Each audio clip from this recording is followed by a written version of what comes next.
Hi everyone, सभी का warm welcome है वाईटी और इंग्लिश शूटर पे। आज सुबह का फर्स्ट एडिटोरियल द हिंदू का पढ़ेंगे।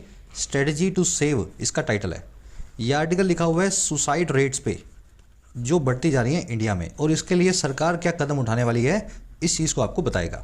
बहुत ही इन्फॉर्मेटिव आर्टिकल है। आज का क्विज दिखा रहा हूँ आपको। 5 क्वेश्चंस आपके सामने हैं।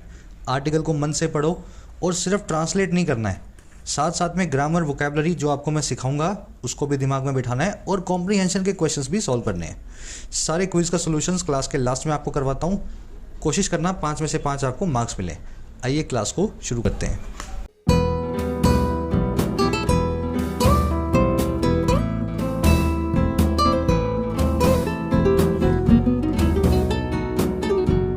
चलिए, कह रहा है जी स्ट्रेटजी टू सेव।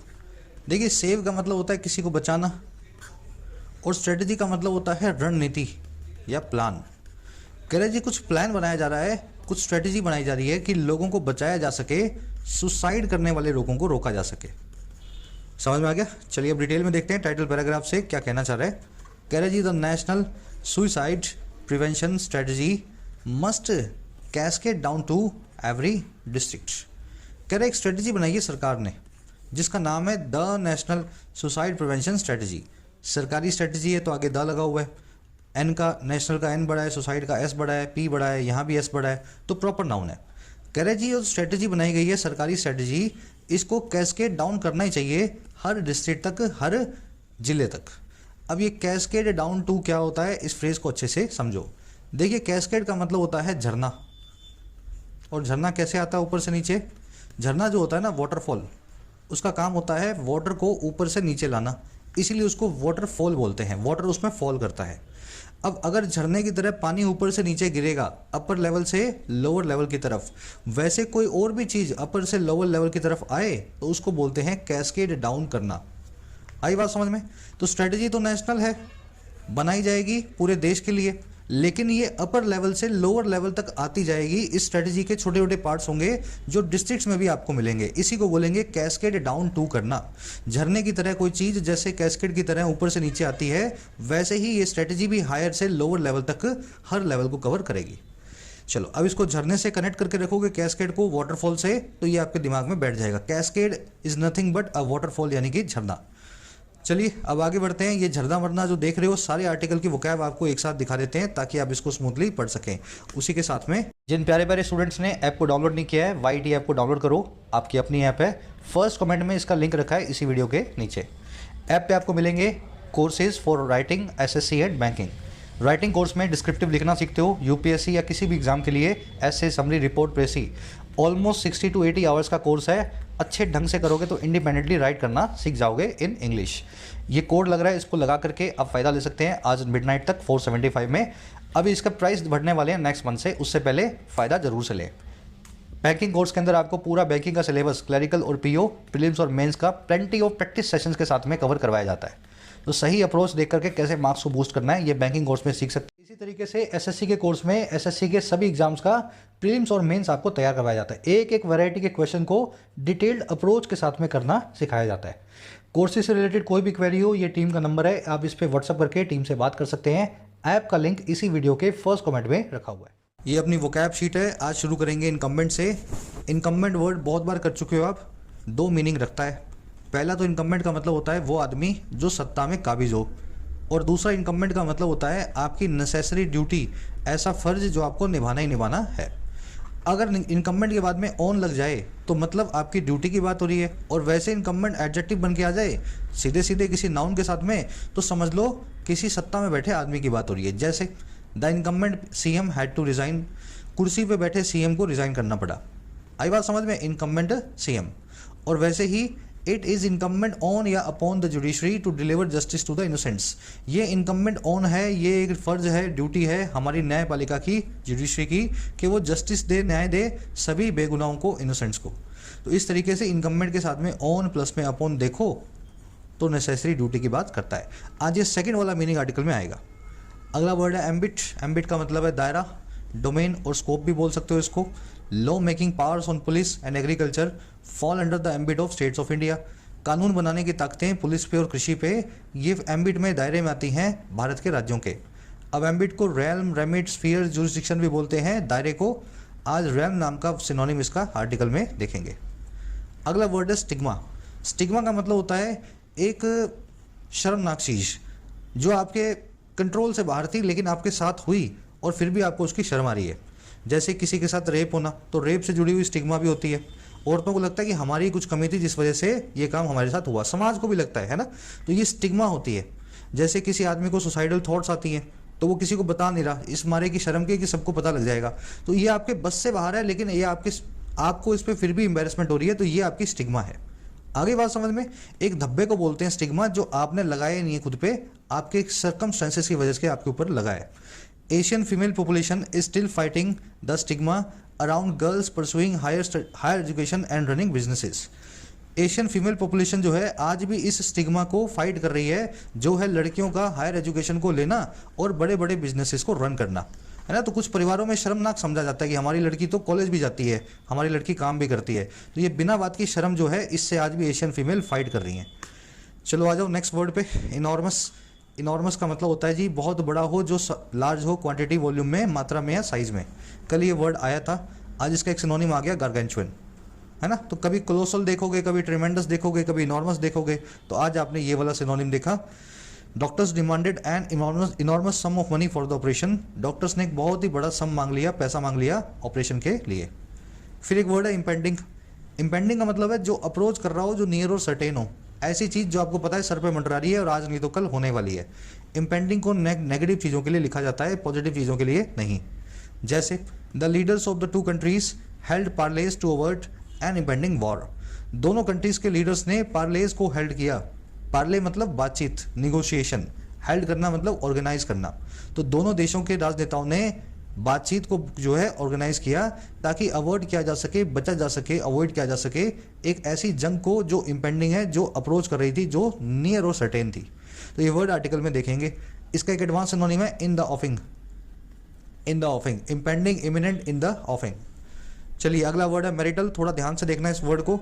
मैरिटल का वर्ड का जो कनेक्शन है वो है मैरिज से। मैरिटल का मतलब है रिलेटिंग टू ए मैरिज। जैसे आपकी मैरिड लाइफ है वो आपकी मैरिटल लाइफ है। जैसे आपके मैरिज में कोई कॉन्फ्लिक्ट है तो वो आपका मैरिटल कॉन्फ्लिक्ट है। आ रही है बात समझ में। मैरिज से जुड़ी हुई किसी भी चीज़ के लिए एडजेक्टिव यूज़ करना है तो मैरिटल यूज़ करेंगे। अब इसके दो एडवांस सिनोनिम्स हैं, नप्शल और कॉन्जुगल।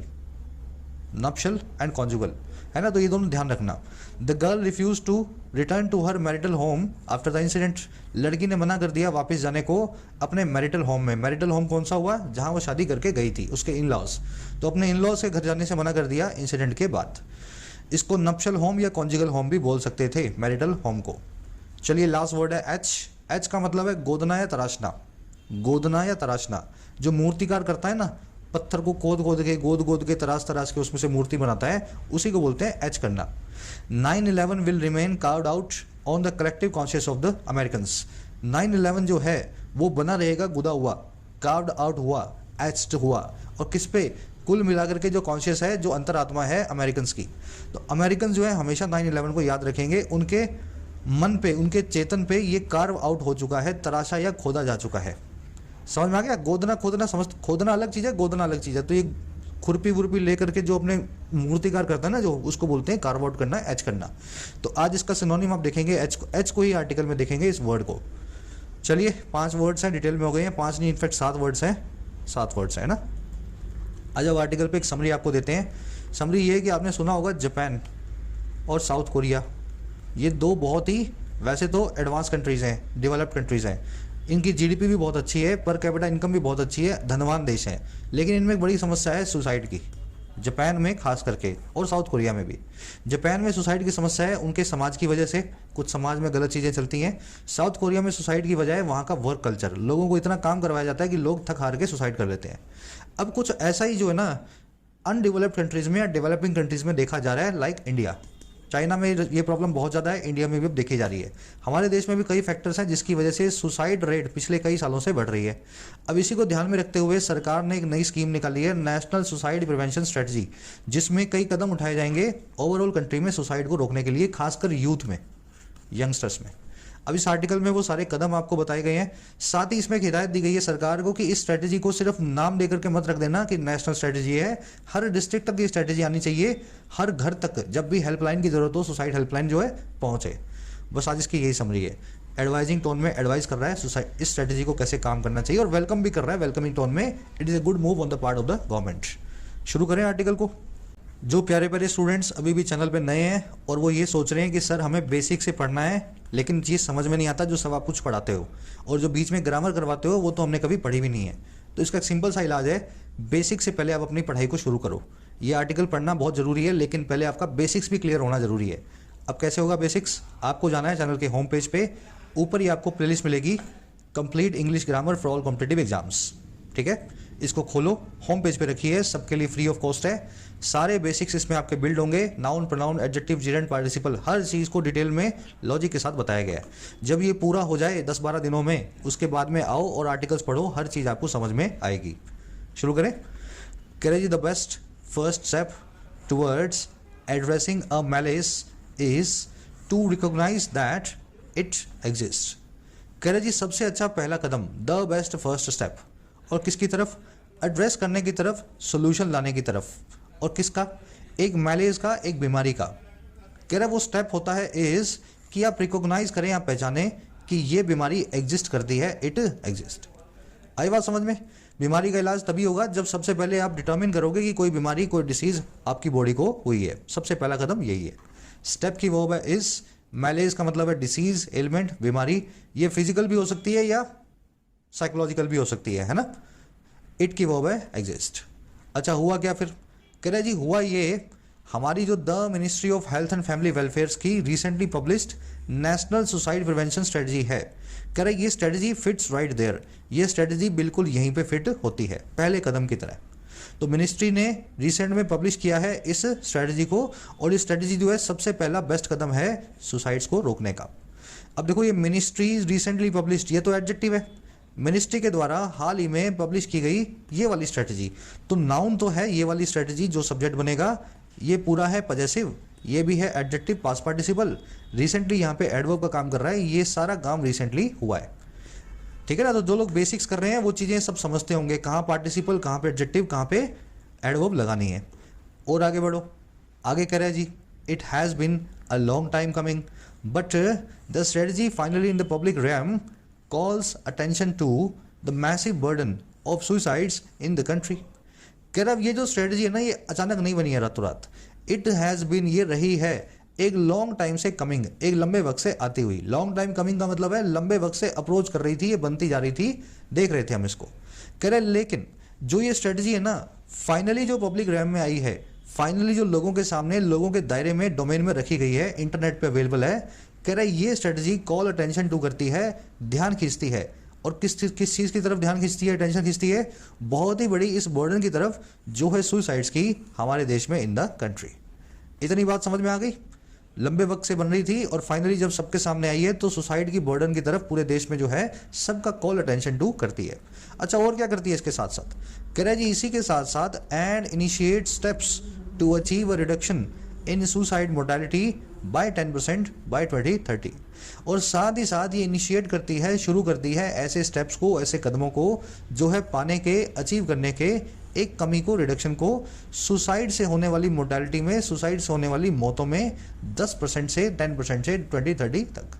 तो मान लीजिए अभी 1000 हो रही है ना, तो 2030 तक ये चाहते हैं 1000 की जगह 900 रह जाएं।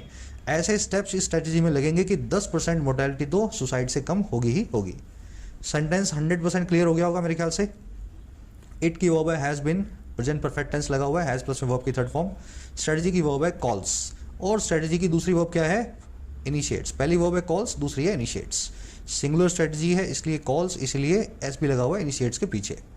अब मैं आपको एक छोटा सा कॉन्सेप्ट बताता हूँ। इनफैक्ट 2 कॉन्सेप्ट है हमारे पास। ये रियल्म देख लेना। रियल्म का मतलब होता है डोमेन, दायरा या एम्बिट। कॉन्सेप्ट नंबर 1 है मोर्टेलिटी और कैजुअलिटी में क्या फ़र्क होता है। आपने कैजुअलिटी सुना होगा ना, कैजुअलिटी, ये कैजुअलिटी हो गई, वहाँ पे एक वर्ड होता है मोर्टेलिटी। तो ये दोनों वन वर्ड्स हैं। कैजुअलिटी का मतलब होता है इंजरीज एंड डेथ्स, मोर्टेलिटीज़ का मतलब होता है डेथ्स। अगर एक एक्सीडेंट हुआ है जिसमें 2 मौतें हुई हैं और 4 लोग इंजर्ड हुए हैं तो आप बोलेंगे कि कैजुअलिटी हुई है 6 लोगों की। और मोडालिटी कितने की हुई है, मोडालिटी हुई है 2 लोगों की। तो इन दोनों वन वर्ड्स को कंफ्यूज मत करना, दोनों अलग अलग चीज़ को डिनोट करते हैं। दूसरा कॉन्सेप्ट है प्रेपोजिशन का, फ्रॉम, बाय और टू का। देखो फ्रॉम बताती है यहाँ से, टू बताती है यहाँ तक, और बाय बताती है कितना बढ़ा और कितना घटा। समझ में आ रही है बात? फ्रॉम बताती है यहाँ से, टू बताती है यहाँ तक, और बाय क्या बताता है, कितना बढ़ा और कितना घटा। अब मैं इसको प्रैक्टिकली आपको लगा के दिखाता हूँ। Dash 2 lakh cases a day, dash 5 lakh cases a day, case load has risen dash 150%। Actual में इसका मीनिंग कुछ ऐसा निकल रहा है कि 2 लाख केस पर डे से 5 लाख केस पर डे तक जब तक मामला आया तो तब तक हमारा केस लोड 150% बढ़ चुका था, 2.5 गुना हो चुका था। 150% बढ़ना मतलब 2.5 गुना हो जाना। सही है ना इतना? तो अब मुझे बताओ कहाँ से कहाँ तक हुआ। देखो हुआ है फ्रॉम 2 लाख से, तो यहाँ लगा देता हूँ फ्रॉम, ठीक है। और कहाँ तक पहुँच गया, 5 लाख तक पहुँच गया, तो यहाँ लगा देता हूँ 2। बस यही कॉन्सेप्ट है। आपको सुनने में आसान लग रहा होगा, देखने में, पर यही पेपर के अंदर आपको मुश्किल लगेगा जहाँ पे जहाँ अप्लाई करना है ना। और ये जो 2 से 5 हुआ है, इसमें जो परसेंटेज इंक्रीज आया है, जितना भी इंक्रीज या डिक्रीज आया है, उसको हम बताएंगे बाय से, ठीक है। अब गलती ये होती है, लोग यहाँ पे बाय की जगह विद लगा जाते हैं। कह रहे हैं जी केस लोड है ना 150% से बढ़ गया, तो हमने विद लगा दिया। विद का मतलब सही होता है, ऐसे नहीं होता। जब भी बढ़ा घटा कुछ भी करते हो आप बाय प्रेपोजिशन के जरिए करते हो, ना कि विद या किसी और प्रेपोजिशन के जरिए। और फ्रॉम और टू का अलग काम है, वो जो है ना बताएंगे कि कहाँ से कहाँ तक कौन सी चीज़ पहुंची है। जैसे inflation has increased dash 115 basis points and has reached dash 7.7%। Inflation बढ़ गया है इतने बेसिस पॉइंट से और पहुंच गया है यहाँ तक, यही बोलना चाह रहा है ना। तो जहाँ तक पहुंचा है वहाँ तक तो 2 लगा दो, और जितने से बढ़ा है उसको बाय से बता दो। आगे बात समझ में? बस यहाँ पे भी वही हुआ है, यहाँ भी वही लिखा गया है, मोडालिटी को डिक्रीज किया जाएगा, रिडक्शन लाई जाएगी 10% से बाय 10%। पूरा डिटेल में कॉन्सेप्ट बता दिया है। जब भी ऐसे परसेंटेज के साथ में फ्रॉम, बाय और टू आपको दिखे तो कौन सा आपको कहाँ पे लगाना है। आगे बढ़ते हैं। कह रहा है जी at the same time it has measured the paces forward with the time bound action plan that takes into account the grim realities of a varying ground situation in India. कह रहे जी उसी वक्त एट द सेम टाइम इसने measure किया है, इसने नापा है उन पेसेस फॉरवर्ड को, उन आगे के कदमों को। पेस फॉरवर्ड मतलब आगे का कदम, और कैसे, with time bound action plan. एक ऐसे एक्शन प्लान के जरिए जो टाइम बाउंड है, जिसमें हर चीज़ का टाइमिंग दिया हुआ है। 1 साल में ये करेंगे, 5 साल में ये करेंगे, 20 साल में ये करेंगे। कह रहा है ये वही प्लान है जो टेक इनटू अकाउंट करता है, कंसीडरेशन में लेता है, और किसको, हार्श और ग्रिम रियलिटीज़ को, ऐसी हकीकतों को जो बड़ी उदासी भरी हैं, ग्रिम है, ग्लूमी है। और किसकी ये रियलिटीज़ हैं, a varying ground situation in India, भांति भांति की जो ग्राउंड सिचुएशन है भारत के अंदर इन इंडिया। वेरिंग मतलब भांति भांति की, of various types. North India में अलग प्रॉब्लम्स हैं, साउथ इंडिया में अलग प्रॉब्लम्स हैं, लेकिन सुसाइड हर जगह है। तो हर जगह की ग्राउंड सिचुएशन अलग है, और सुसाइड के लिए अलग एक्शन प्लान बनाना पड़ेगा रोकने के लिए। आई बात समझ में? इट की वर्ब है हैज़ मेजर्ड, दैट की वर्ब है टेक्स। दैट आया एक्शन प्लान के लिए, प्लान सिंगुलर है इसलिए दैट की वर्ब भी सिंगुलर है। टेक इनटू अकाउंट करना, किसी चीज़ को अपनी कंसीडरेशन में लेना, टेक इनटू कंसीडरेशन करना। ग्रिम का मतलब है ग्लूमी, उदासी भरा, समझ गए ना, उदासी भरा। वेरिंग मतलब ऑफ वेरियस टाइप्स, इसको डाइवर्स भी बोलते हैं। चलो कह रहे जी the problem is indeed dire and without targeted intervention programmes and stigma reduction strategies a public health crisis of gargantuan proportions is imminent.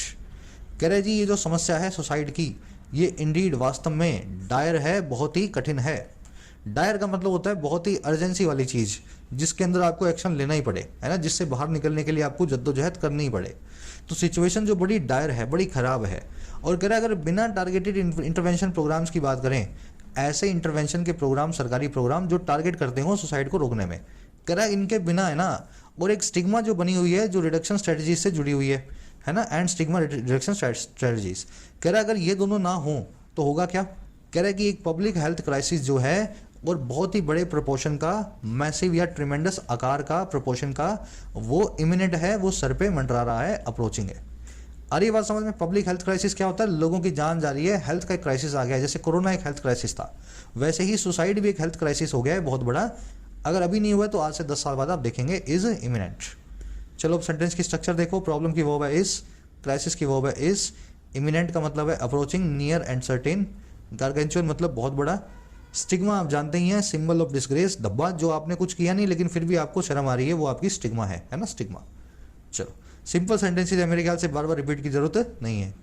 अब ये आपको बताएगा ग्लोबल पोजीशन क्या है। इंडिया में तो ठीक है, कह रहा है जी globally suicide is the second leading cause of death among 15 to 29 year olds and also the second leading cause of death for females aged 15 to 19 years as per WHO estimates।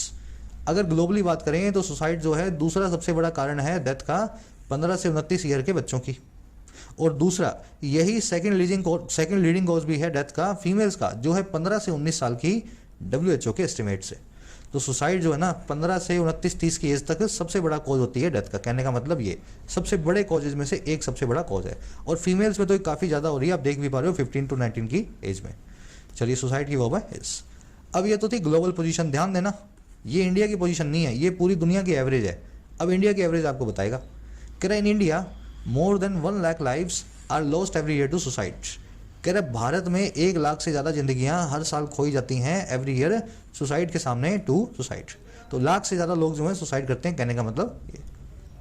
कह रहे in the past 3 years the suicide rate has increased from 10.2 to 11.3 पर 1000 population. कह रहे जी पिछले 3 सालों की बात ही करो इंडिया में तो सुसाइड की रेट जो है वो इंक्रीज हो गई है यहाँ से लेकर के यहाँ तक। अगेन फ्रॉम 2, याद है ना कहाँ से लेके कहाँ तक, फ्रॉम 2। और कितनी बढ़ गई परसेंटेज में बताया जाए या वैसे गिन के बताया जाए तो बाय। तो याद रखना फ्रॉम, बाय और 2 का फॉर्मूला। तो रेट बढ़ गई है फ्रॉम 2 10.2 से 11.3 हर 1 लाख की पॉपुलेशन के ऊपर। अच्छा और इसके अंदर और क्या है ना, आंकड़े के अंदर आगे बता रहा है जी एज पर NCRB स्टैटिस्टिक्स। देखो NCRB क्या है, नेशनल क्राइम रिकॉर्ड्स ब्यूरो, इसको हिंदी इसको शॉर्ट लैंग्वेज में बोलते हैं NCRB। कह रहे जी अगर क्राइम रिकॉर्ड्स ब्यूरो के स्टैटिस्टिक्स देखें तो ये जो 5 स्टेट्स हैं ना, महाराष्ट्र, तमिलनाडु, MP, वेस्ट बंगाल, कर्नाटका, इनके पास have the highest percentage share of suicides. तो इन 5 स्टेट्स में सबसे ज़्यादा सुसाइड्स आपको मिलेंगी। और कितनी मिलेंगी, रेंजिंग बिटवीन 8 to 11%, रेंज करती हुई इन दोनों परसेंटेज टर्म्स के बीच में। ठीक है, तो ये 5 स्टेट्स की वो है रेंजिंग यहाँ पे प्रेजेंट पार्टिसिपल साइमल्टेनियस एक्शन, जब इनमें सबसे ज़्यादा है तब वो रेंज भी कर रही थी यहाँ से लेके यहाँ तक। अब देखो सेंटेंस में क्लासिक एरर है, मेरे ख्याल से जो स्टूडेंट्स क्लास में नए नहीं हैं, कम से कम महीने भर से पढ़ रहे हैं, इस एरर को देखते ही पहचान लिया होगा। एक बार सभी लोग कोशिश करेंगे, आज देखें हमने कितने लोगों को आती है, डालो कमेंट्स में सर आती है नहीं आती है एरर चलो बाद में डाल देना, कितने लोगों को आती है यही बताना कमेंट्स में। अभी एरर मैं आपको करवाऊंगा तो पता लगे आपको भी जिनको ना आती हो। चलो कह रहे अब ये एरर भी अगर आपको नहीं आती है ना, और आप तो समझ लेना इंग्लिश में प्रिपरेशन आपकी अभी शुरू भी नहीं हुई है। बस मैं यही बिल्कुल सिंपल चीज़ें हैं, यहाँ से तो इंग्लिश की प्रिपरेशन शुरू होती है, अगर ये भी नहीं आ रही है तो प्रिपरेशन अभी आपकी शुरू भी नहीं हुई है अंग्रेजी में। कह रहे जी the most common reasons include family problems and illnesses while other causes include this this this this and this. कह रहा सबसे कॉमन जो रीजन है इंडिया में सुसाइड का 5 स्टेट्स में जहाँ सबसे ज़्यादा भी है, कह रहा उसमें शामिल है फैमिली प्रॉब्लम्स और बीमारियाँ, सबसे ज़्यादा लोग इसीलिए सुसाइड करते हैं। कह रहा जबकि दूसरे कॉजेज जो हैं उनमें क्या क्या शामिल है, शादी में होने वाले झगड़े, मैरिटल कॉन्फ्लिक्ट्स, मैरिटल याद है ना जो मैरिज से कॉन्जुगल हो, नप्शल हो, मैरिज से रिलेटेड हो, दैट इज कॉल्ड मैरिटल। तो शादी में होने वाले झगड़े, शादीशुदा जिंदगी में होने वाले झंझटें, लव अफेयर्स, बैंकरप्सी हो जाना, बैंकरप्सी का मतलब है दिवालिया हो जाना, सब्सटेंस अब्यूज एंड डिपेंडेंस, किसी सब्सटेंस को या तो आप अब्यूज़ करते हो या उस पर डिपेंड हो गए हो, एल्कोहल को, ड्रग्स को, है ना, आपका उनके बिना काम नहीं चलता है, तो अल्टीमेटली आप ऐसे एक बड़े कदम उठाते हो सुसाइड जैसे। तो यही रीजन है सुसाइड करने के। अब इस पर एक RC का क्वेश्चन भी बना हुआ है, आपसे पूछा हुआ है कि इनमें से कौन सा रीजन सुसाइड का रीजन नहीं है, इंडिया में कॉमन रीजन नहीं है, तो इनमें से जो नहीं हो वो वाला आपको चूज करना है ना, यहीं से वो सॉल्व हो जाएगा। चलो अब ये सारे वर्ड्स आप देख लो, मैरिटल, नप्शल, कॉन्जुगल, बैंकरप्सी को इंसॉल्वेंसी भी बोलते हैं, दिवालिया होने को। कह रहे further in approximately 10% of the cases the cause of suicide remains unknown. कह रहे लगभग 10% केसेस में सुसाइड का कोज बना रहता है अननोन, उसका कोई भी कोज नहीं निकलता है, कोई भी रीज़न नहीं निकलता है। तो ये वही केस होंगे जिसमें लोग अपनी मेंटल इलनेस की वजह से कर लेते हैं ना, कोई रीज़न कॉन्क्रीट रीज़न नहीं होता, बस मन करता है सुसाइड करने का। कुछ लोग सुसाइडल टेंडेंसी के होते हैं, तो यही वही 10% केसेस की बात शायद कर रहा है। कह रहे जी importantly the document notes that contrary to believe majority of suicides are preventable. कह रहे सबसे इंपॉर्टेंट बात यह है कि सरकार का जो डॉक्यूमेंट है वो इस चीज़ को नोट करता है, और वही चीज़ है जो कॉन्ट्रेरी टू बिलीफ है, जो माना जाता है उससे बिल्कुल उल्टी है। और क्या मानते हैं, नोट ये करता है कि मेजोरिटी ऑफ सुसाइड जो हैं, ज़्यादातर जो सुसाइड्स हैं वो प्रिवेंटेबल होती हैं, उनको रोका जा सकता है। अगर उस आदमी को सही वक्त पे सही एडवाइस मिल जाए, सही इलाज या ट्रीटमेंट मिल जाए तो वो सुसाइड ना करें, इसको प्रिवेंट किया जा सकता है। डॉक्यूमेंट की वर्ब है नोट्स, मेजोरिटी की वर्ब है आर। प्रिवेंटेबल मतलब जिसको रोका जा सके। चलो अब ऊपर वाले कॉन्सेप्ट पे आ जाओ, किनको नहीं आता था फटाफट देख लो। कॉन्सेप्ट बड़ा आसान है सर, बिटवीन के साथ में एंड आएगा, फ्रॉम के साथ में टू आएगा। आपस में मिक्स नहीं करना है इनको, बिटवीन के साथ में टू नहीं लगाना है, फ्रॉम के साथ में एंड नहीं लगाना है ना। तो इस तरीके से याद रखना है आपको। कौन जो सेंटेंस है इसके जरिए देखो, prices of crude are ranging between $90 to $150 पर बैरल। क्रूड के जो प्राइसेस है वो रेंज कर रहे हैं 90 से $120 पर बैरल पे। देखने में सही लग रहा है, बिटवीन 90 to 120, लेकिन गलत है। बिटवीन के साथ में क्या आता है, एंड आता है, तो यहाँ लगाओ। और मान लो आपको लगे सर एंड तो नहीं लगाना, मुझे तो टू लगाना है, तो फिर बिटवीन मत लगाओ, यहाँ लगा दो फ्रॉम।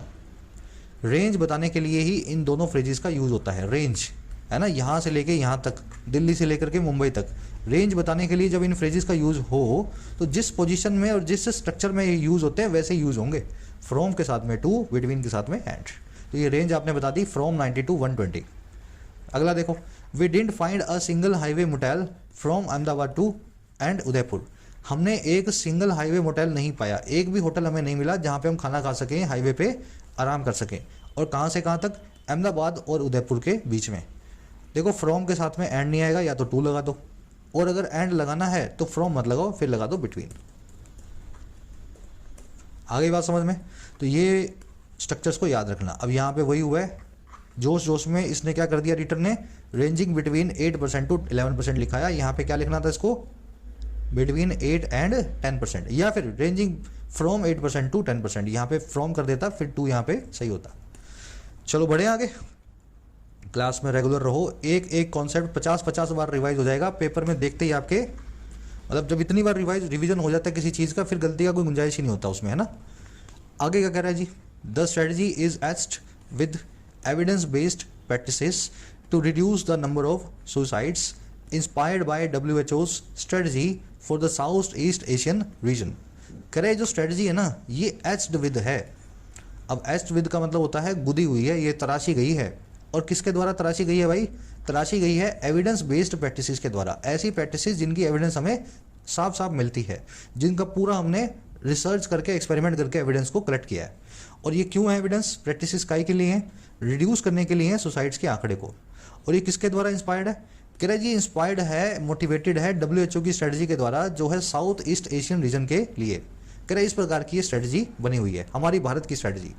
कह रहे और दूसरा काम क्या करती है, and strings together multiple sectoral collaborations to provide a cohesive strategy and achieve the intended reduction in the number of suicides. कह रहे ये स्ट्रेटजी स्ट्रिंग टुगेदर करती है। स्ट्रिंग का मतलब होता है माला, टुगेदर मतलब साथ में। तो स्ट्रिंग टुगेदर करना मतलब माला की तरह पिरोना, एक साथ लेकर के आना।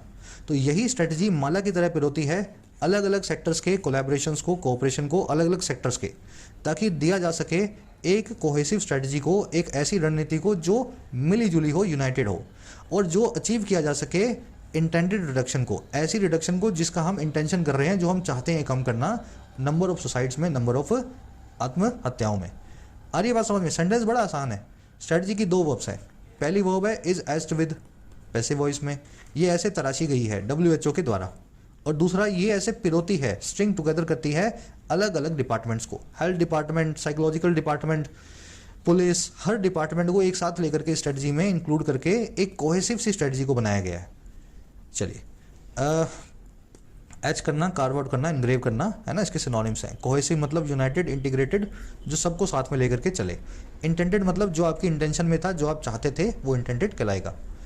इन addition to committing to establishing effective surveillance mechanisms within the next 3 years and psychiatric outpatient departments in all districts over 5 years. The strategy also intends to write in mental health in the curriculum in education institutions within the next 8 years. अब बता रहे अगले 7-8 सालों में ये strategy कैसे हर साल कुछ नया करके दिखाएगी। कह रहे जी इन एडिशन टू, इसका मतलब है साथ ही साथ इस चीज़ के। अच्छा, किस चीज़ के भाई, कमिट टू करने के, वादा करने के, प्रॉमिस करने के, और किस चीज़ का, इस्टेब्लिश करने का एक असरदार इफेक्टिव सर्विलेंस मैकेनिज्म, ऐसे मैकेनिज्म, ऐसे सिस्टम जिससे लोगों को निगरानी किया जाएगा, मॉनिटर किया जाएगा, जो ऐसे लोग सुसाइड की तरफ जो है ऐसी प्रवृत्ति को रखते हैं। कह रहा है साथ ही साथ कमिट करने के एक ऐसे सिस्टम को जो इस तरह से मैकेनिज्म बनाएगा जो सर्वेल करेगा। और कब होगा सारा काम, 3 सालों के अंदर, अगले विद इन नेक्स्ट ईयर्स। कह रहा है इसके साथ ही साथ, अच्छा और किस चीज़ के साथ भाई, और साइकेट्रिक आउटपेशेंट डिपार्टमेंट्स के साथ में ऐसे ओपीडी डिपार्टमेंट जहाँ पे साइकेट्रिक आपको काउंसलिंग मिलेगी हर डिस्ट्रिक्ट में अगले 5 सालों के अंदर। कह रहे हैं इन दोनों चीज़ों के साथ ही साथ 3 साल में ये, 5 साल में ये। हुआ क्या, हमारी जो स्ट्रेटजी है वो इंटेंट टू करती है, उसका ऐसा इंटेंशन है कि वो राइट इन करेगी, वो अंदर लिख डालेगी, लिख करके छोड़ देगी। राइट इन करना मतलब लिख करके इंक्लूड कर देना।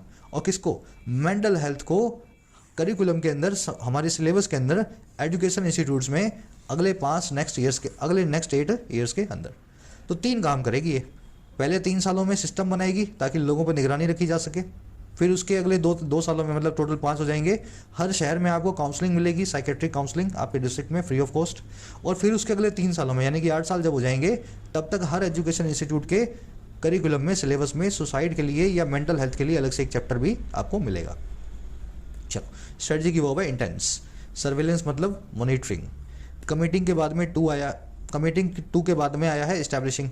इन एडिशन 2 के बाद आया कमिटिंग, और कमिटिंग के बाद में आया एस्टैब्लिशिंग।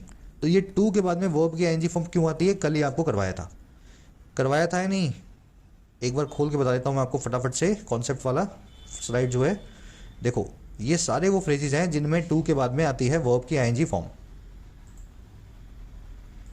ठीक है, सारे वो फ्रेजेज हैं। इसमें आपको इन एडिशन टू भी मिल जाएगा, इसमें आपको मिला ना इन एडिशन टू, और साथ में आपको कमिट टू भी मिल जाएगा। कमिट टू कहाँ है, कमिटेड टू, या कमिट टू या कमिटेड टू, दोनों ही आ जाएगा इसमें। तो इन दोनों में फ्रेजेस के बाद में वर्ब की आईएनजी फॉर्म लगनी है, क्योंकि ये सारे फ्रेजेस वही हैं जिनके बाद आती है वर्ब की आईएनजी फॉर्म या फिर नाउन।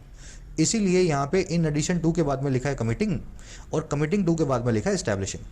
कॉन्सेप्ट समझ में आ गया ना, इनसे जुड़ा हुआ है। ये फ्रेजेस बार बार आपको मिलेंगे, इनको दिमाग में आपको बिठाना पड़ेगा, स्क्रीनशॉट ले लो। चलो, दूसरा कॉन्सेप्ट ये है कि in addition to, as well as, along with, besides, apart from, aside from या including, ये सब की सब प्रेपोजिशन है। इनके ऑब्जेक्ट को कभी भी सब्जेक्ट का पार्ट नहीं मानना। जैसे apart from cricket, tennis is या और also followed in India. Cricket के साथ साथ टेनिस भी इंडिया में फॉलो की जाती है। अब मुझे बताओ वर्ब कैसी लगेगी भाई, क्रिकेट भी फॉलो किया जाता है और टेनिस भी की जाती है, दोनों को फॉलो किया जाता है तो आर आना चाहिए। लेकिन अपार्ट फ्रॉम एक प्रेपोजिशन है, और इसका ऑब्जेक्ट कैसा होगा, इसका ऑब्जेक्ट एक नाउन बनेगा जो कि सेंटेंस का सब्जेक्ट अब नहीं बन सकता। अब सब्जेक्ट सिर्फ बनेगा टेनिस। अब जो वर्ब आएगी ना, वो क्रिकेट के हिसाब से आएगी नहीं, सिर्फ टेनिस के हिसाब से आएगी। वर्ब हो जाएगी यहाँ पे इज। कॉन्सेप्ट आता है ना आपको ये, बस ये सारी आपको प्रेपोजिशंस याद रखनी है। China in addition to Russia and Belarus has have been sanctioned by the EU. China जो है, रशिया और बेलारूस के अलावा चाइना को भी ईयू के द्वारा सैंक्शन किया गया है। अब देखने में लग रहा है तीनों को किया गया सैंक्शन, रशिया को, बेलारूस को और चाइना को। लेकिन इन एडिशन 2 के बाद में जो रशिया बेलारूस देख रहे हो वो इसके ऑब्जेक्ट बन गए, सब्जेक्ट बच गया चाइना। चाइना के लिए लगेगा हैज। ठीक है, चाइना के लगेगा हैज। और लास्ट में देखो, the actors charisma apart from his acting skills and body language is are idolised by his fan. Actor की क्रिज्मा साथ ही साथ उसकी एक्टिंग स्किल्स के और उसकी बॉडी लैंग्वेज के आइडलाइज की जाती है, प्रशंसा की जाती है उसके फैन के द्वारा। मतलब उसके फैन जो है उसकी क्रिज्मा से मोटिवेट होते हैं। तो कहने का मतलब है, अपार्ट फ्रॉम के बाद में जो 2 चीज़ें आ रही हैं वो सब्जेक्ट का पार्ट नहीं है। एक्टिंग स्किल्स और बॉडी लैंग्वेज को सब्जेक्ट नहीं मानना है। अब जो भी सब्जेक्ट है वो है क्रिज्मा, और क्रिज्मा के लिए वर्ब आएगी सिंगुलर, आप यहाँ लगाएंगे इज। तो कॉन्सेप्ट तो बड़ा आसान है, लेकिन लोग क्या भूल जाते हैं इसको लास्ट मोमेंट पे। तो इसलिए इन सारे प्रेपोजिशंस को ध्यान में रखो, जब भी ये दिखें इनके ऑब्जेक्ट को सब्जेक्ट का पार्ट नहीं मानना है। चलो, आज के क्विज में यूज़ करेंगे इसको। कह रहे जी, addressing relevant issues to India, including access to pesticides and alcoholism, has set the strategy on the path towards achievement of the goals. कह रहे जो एड्रेस करने का काम है इश्यूज़ को जो इंडिया से जुड़े हैं, रेलेवेंट है, जिसमें शामिल हैं ये दोनों वाली चीज़ें। पहला है एक्सेस टू पेस्टिसाइड्स और दूसरा है एल्कोहलिज्म।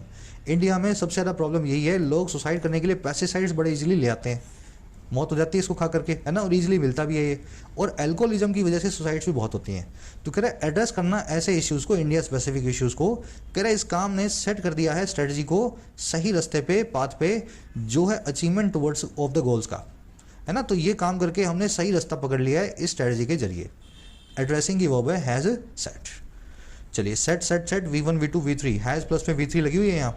सेट, कुट, कट, पुट, स्प्रेड, है ना, बर्स्ट, स्प्लिट, हर्ट, हिट, सारी वही वर्ब्स हैं जिनकी V1 V2 V3 सेम होती है, इसलिए यहाँ पे set set set V1 V2 V3। कह रहा है it is however incumbent on the government to stay the course until the targets are achieved. कह रहा है ये हालांकि इनकम्बेंट ऑन है, इनकम्बेंट ऑन होना नेसेसरी ड्यूटी होना, तो ये चीज़ जो ना इनकम्बेंट ऑन है हमारी सरकार पे, उसकी नेसेसरी ड्यूटी है कि वो स्टे करे, बनाए रखे इसी कोर्स को, इसी रास्ते को, जब तक टारगेट्स अचीव ना हो जाएं। अनटिल, जब तक ऐसा ना हो, जब तक टारगेट्स अचीव ना हो जाएं। आगे ना बात समझ में।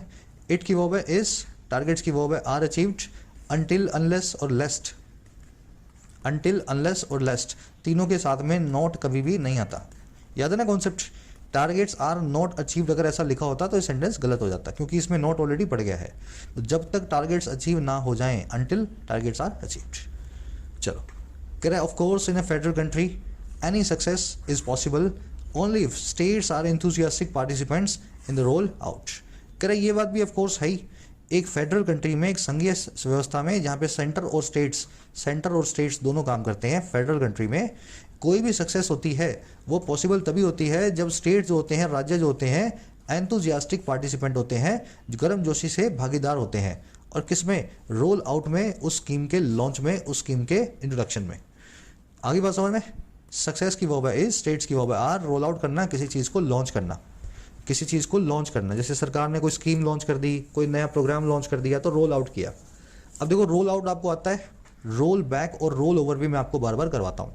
सब लोग टाइप करेंगे दोनों फ्रेजल वर्ब्स के क्या मीनिंग्स है, आने चाहिए सबको। क्लासेस बहुत दिनों से ले रहे हो, बार बार ये चीज़ें आती हैं, लिखोगे तो याद रहेगा, ठीक है।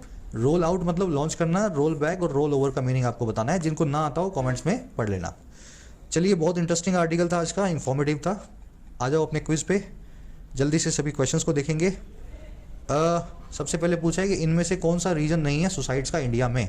तो रीजन्स आपको बताए गए हैं, थोड़ा सा मैंने उनका नाम चेंज करके लिख दिया है। सही रीजन को पकड़ना है, जो नहीं हो। समझ में आ गई बात? जिसका नाम इस आर्टिकल में ना लिया गया हो। कमेंट्स में आंसर है इसी वीडियो के फर्स्ट कमेंट में, जाके मेरे आंसर से, फर्स्ट कमेंट से अपना आंसर मैच कर लो। सेकंड में आपसे पूछा है इनमें से कौन सी स्टेटमेंट अनट्रू है सुसाइड मोर्टेलिटी के लिए भारत में।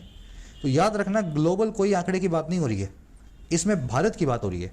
तो यहाँ पे आंकड़े आपके सामने लिखे गए हैं, इनमें से एक आंकड़ा आपको ग्लोबल आंकड़ा मिलेगा जो भारत से रिलेटेड नहीं है। हिंट यही दे रहा हूँ मैं। तो वो ग्लोबल आंकड़ा आपका आंसर यहाँ पे अनट्रू हो जाएगा। हमें सिर्फ भारत के आंकड़े पूछे गए हैं सुसाइड से रिलेटेड, ग्लोबल आंकड़ा यहाँ पे अनट्रू हो जाएगा फॉर इंडिया, इन इंडिया। तो निकाल लो इसका आंसर। कमेंट सेक्शन में मेरा आंसर रखा है फर्स्ट कमेंट में। थर्ड फोर्थ में मिलेंगी 2 एरर्स, और आपको एरर्स कहाँ मिलेंगी? एक तो मिलेगी इसके आसपास,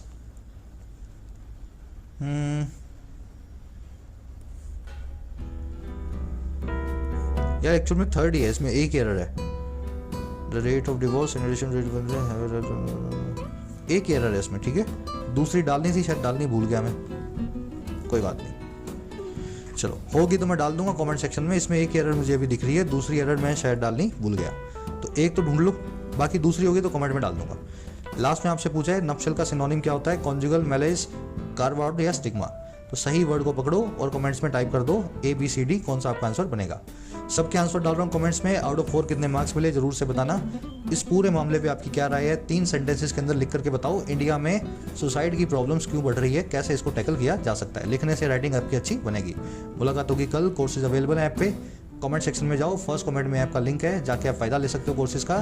कोई भी क्वेरी हो, ये नंबर है व्हाट्सएप का, कोर्स रिलेटेड क्वेरीज के लिए आप टीम से बात कर सकते हैं on this WhatsApp. Until then, signing out.